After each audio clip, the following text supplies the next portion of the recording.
ہاں جی، السلام علیکم۔ ماں باپ اللہ تعالیٰ خوش رکھے آپ کو، آسانیاں پیدا کرے آپ کے لیے۔ اچھا، آج بات کرنا چاہ رہا ہوں میں پاکستان کی تاریخ، اس حوالے سے کہ پاکستان کیسے وجود میں آیا اور حکومتوں نے اس کے ساتھ کیسا رویہ رکھا۔ یہ تو تقریباً سبھی جانتے ہیں کہ پاکستان آزاد ہوا 14 اگست 1947۔ یہاں تک تو آلموسٹ سبھی جانتے ہیں، لیکن اس کے علاوہ جو معاملات پاکستان کے ساتھ چلتے آ رہے ہیں آج تک، ان کے اوپر کوئی بات نہیں کرتا، کرنا پسند ہی نہیں کرتا۔ اب دیکھیں، پاکستان 1947 کو وجود میں آتا ہے، لیکن اس کے لیے جدوجہد کم و بیش 100 سال پہلے شروع ہو چکی تھی، کہ 100 سال پہلے سے مسلمانوں نے، انڈیا میں رہنے والے مسلمانوں نے یہ کوشش شروع کر دی تھی کہ ہم اس سے ہندو اور انگریز کی جو ملی بھگت ہے، اس اجارہ داری سے جان چھڑائیں اپنی۔ کرتے کرتے 1947 میں مجبور ہو گئے، وہ حکمران جو تھے، انگریز حکمران مجبور ہو گئے کہ اب تو آپشن نہیں ہے کوئی، ان کو الگ کرنا پڑے گا ہمیں، اگر نہیں کریں گے تو معاملات بہت زیادہ بگڑیں گے۔ 47 میں پاکستان بنا، اس کے بعد آلموسٹ 8 9 سال تک ایسے ہی معاملات چلتے رہے، کچھ بھی نہیں ہے پاکستان کے پاس، نہ اسے کوئی سنبھالنے والا ہے، نہ اسے کوئی دیکھنے والا ہے، بس اس کو لوٹنے کھسوٹنے والے ہیں۔ 1956 میں 56 میں پہلا دستور پاکستان کی اسمبلی بناتی ہے، لیکن وہ 1 1.5 سال بھی نہیں چل سکتا۔ 1958 میں ماشاء اللہ لگا دیا جاتا ہے اور وہ آئین ختم کر دیا جاتا ہے۔ پاکستان پھر جو ہے وہ منہ کی طرف دیکھتا ہے کہ اب کیا بنے گا۔ سلسلہ چلتا رہا، ایسے ہی معاملات چلتے رہے۔ 58 میں ماشاء اللہ لگ گیا، الیکشنز کوئی نہیں ہوئے، حکومتیں بنا لی گئیں اپنی مرضی کی، جیسے جس کا دل کیا اس نے ویسے اپنی حکومت کو سیٹل کیا، بنا کے معاملات کو چلانا شروع کر دیا۔ پھر اس کے بعد 1962 میں پاکستان کا ایک آئین بنتا ہے، وہ بھی زیادہ دیر تک نہیں چل سکتا، وہ بھی کچھ عرصہ چلتا ہے، حکومت ختم کر دی جاتی ہے۔ 1969 میں پھر دوبارہ سے ماشاء اللہ لگ جاتا ہے، پھر سلسلہ ایسے ہی چل رہا ہے۔ اور اس کے بعد پھر الیکشن ہوتا ہے 1970 میں، جو پاکستان کی تاریخ کا پہلا الیکشن ہے، جنرل الیکشن۔ 1970 میں وہ ہوتا ہے الیکشن، لیکن ٹائم اس کا بھی پورا نہیں ہوتا، وہ بھی کچھ عرصے کے بعد اسمبلی ختم کر دی جاتی ہے، پھر دوبارہ سے وہی سلسلہ ماشاء اللہ۔ 1977 پھر سے ماشاء اللہ۔ اچھا جی، پھر اس کے بعد 1985 میں الیکشنز ہوتے ہیں، حکومتیں تو بنتی رہی ہیں بیچ میں ماشاء اللہ، اس کے دوران بھی حکومتیں بنتی رہی ہیں، اپنی مرضی کی حکومت، جیسے جس کا دل کیا اس نے ویسے حکومت بنا کے اس ملک کو چلایا، اس ملک کو لوٹا کھسوٹا ہے، اور اس ملک کے لیے کیا کچھ بھی نہیں۔ اچھا، 1985 میں الیکشن ہوتا ہے، 88 میں اگین الیکشن، اسمبلی ڈیزالو کر دی جاتی ہے۔ اس کے بعد پھر 1990 اس میں پھر الیکشن ہوتا ہے، کیونکہ اسمبلی ختم کر دی گئی تھی، تحلیل کر دی گئی۔ اس کے بعد پھر 1993 اس میں پھر الیکشن ہوتا ہے، مدت کسی بھی حکومت کو پوری نہیں کرنے دی جا رہی ہے۔ اس کے کیا محرکات تھے، کیا وجوہات تھیں، وہ اللہ بہتر جانتا ہے، یا وہ لوگ بہتر جانتے ہیں جنہوں نے یہ معاملات سارے کروائے، اور آج تک ہوتے آ رہے ہیں یہ معاملات۔ اور ان کے اوپر آواز کوئی نہیں اٹھاتا کسی بھی فورم پہ، نہ نیشنل اسمبلی میں، نہ سینٹ میں، نہ کسی صوبائی اسمبلی میں کوئی ہمارا نمائندہ یہ بات نہیں کرتا کہ یہ غلط ہو رہا ہے، یہ اس طرح سے نہیں ہونا چاہیے۔ اچھا جی، اس کے بعد پھر 93 کے بعد الیکشن دوبارہ ہوتا ہے 1997، 1997 میں، وہ بھی 2 سال بمشکل چلتا ہے۔ پھر 1999 میں تو اسے مارشل لا ہی کہوں گا، وہ ایک الگ بات ہے کہ وہ ایمرجنسی ڈکلیئر کی گئی تھی جناب جنرل پرویز مشرف کی طرف سے، کہ جو وقت کے خدا تھے، انہوں نے ایمرجنسی ڈکلیئر کر کے سب کچھ سسپینڈ کر دیا، صوبائی حکومتیں، وفاقی حکومتیں، اور جتنے بھی ادارے تھے سب کو یرغمال بنا کے رکھ دیا گیا، کوئی پوچھنے والا نہیں، کوئی روکنے والا نہیں۔ اگر کوئی عدالت میں جاتا ہے اس بات کے خلاف تو عدالت یہ کہہ کے بات ختم کر دیتی ہے کہ ملٹری ٹیک اوور، فوج نے جو کیا ہے ٹھیک کیا ہے، اور فوج کو وہ ٹائم دے دیتے ہیں کہ جی آپ کے پاس 3 سال 4 سال جتنا بھی ٹائم ہے، آپ نے اس ٹائم کے اندر اندر معاملات کو سیٹل آؤٹ کرنا ہے اور الیکشنز کروانے ہیں۔ اچھا جی، وہ 2002 میں پھر الیکشن ہوتا ہے پاکستان میں۔ 2002 کے بعد معاملات جو ان سے ہیں حکومتوں کے لیے کسی حد تک بہتر ہونا شروع ہو جاتے ہیں۔ 21ویں صدی شروع ہو گئی، لوگ تھوڑا سا میچور ہو گئے، تھوڑا سمجھدار ہو گئے، اور حکومتوں کو گرانے بنانے والے بھی تھوڑا سا سنبھل کے دیکھ کے پھونک پھونک کے قدم رکھنا شروع کر دیے انہوں نے بھی۔ اس کے بعد پھر 2002 سے لے کے آج ہم 2022 میں ہیں، آلموسٹ 20 سال کے اندر ہمیں کوئی مارشل لا نہیں ملتا، کوئی ایمرجنسی نافذ نہیں کی گئی، اس طرح کا کوئی معاملہ اس ملک کے ساتھ نہیں کیا گیا۔ اب یہ 75 میں سے آپ یہ والے 20 سال مائنس کر لیں، 55 سال کے اندر اس ملک کے ساتھ جو کچھ ہوتا رہا ہے اسے پناہ مانگنی چاہیے، اللہ تعالیٰ سے ڈرنا چاہیے، خاص طور پہ ان طاقت کے جو ہیں، وہ میرے پاس مناسب لفظ نہیں ہے میں جو ان کے لیے استعمال کروں، اور جو طاقت کا منبع ہیں، یہ جو سمجھتے ہیں کہ وہی سب کچھ ہیں باقی کوئی بھی کچھ نہیں ہے، انہوں نے 55 سال تک اس ملک کو جیسے جیسے ان کا دل کیا ہے، جیسے ان کی مرضی ہوئی ہے، انہوں نے وہ معاملات اس ملک کے ساتھ کیے ہیں۔ اب ہم کہتے ہیں جی حکومت یا سیاستدان کچھ نہیں کرتا، سیاستدان کو کچھ کرنے دیا جائے گا تو وہ کچھ کرے گا۔ جب ہمارے معتبر ادارے جو ان سے ہیں، اب اس کی یہ جو میں نے ابھی آپ کے سامنے یہ فگرز رکھے، ان کے اندر جتنی دفعہ بھی اسمبلی تحلیل ہوئی ہے اس کے پیچھے ہمارے بڑے معتبر اور بڑے معزز ادارے ہیں، سپریم کورٹ آف پاکستان ہے، اور ہماری فوج ہے، مارشل لا لگانے والے ہمارے فوجی ہیں جنہوں نے مارشل لاز لگائے۔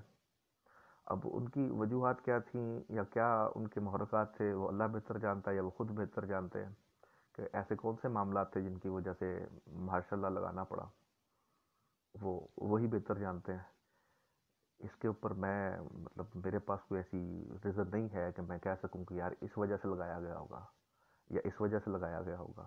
ایک چیز ہے جو سمجھ میں آتی ہے، وہ یہ کہ کوئی سیاستدانوں کی آپس میں چپکلش وغیرہ ہے اس کے اوپر، یا پھر ایک اور بات آتی ہے، وہ بات یہ ہے کہ جو اسمبلیاں تحلیل کی جاتی رہی ہیں 2 2 سال 3 3 سال بعد، اس کے اندر ڈیفینیٹلی ایک ہی ریزن ہو سکتا ہے، اس کے علاوہ اور میں نہیں سمجھتا کوئی اور وجہ ہے، اور وہ وجہ ہے آپ کا ذاتی مفاد، ذاتی اناد، اور ذاتی آپ کی ذات جو سی ہے، اور جو کہتے ہیں نا کہ میں یہ میں جو سی ہے یہ پاکستان کو لے کے بیٹھ گئی۔ اس میں کے چکر میں کئی کروڑ عوام بیچارے ذلیل ہوتے ہیں،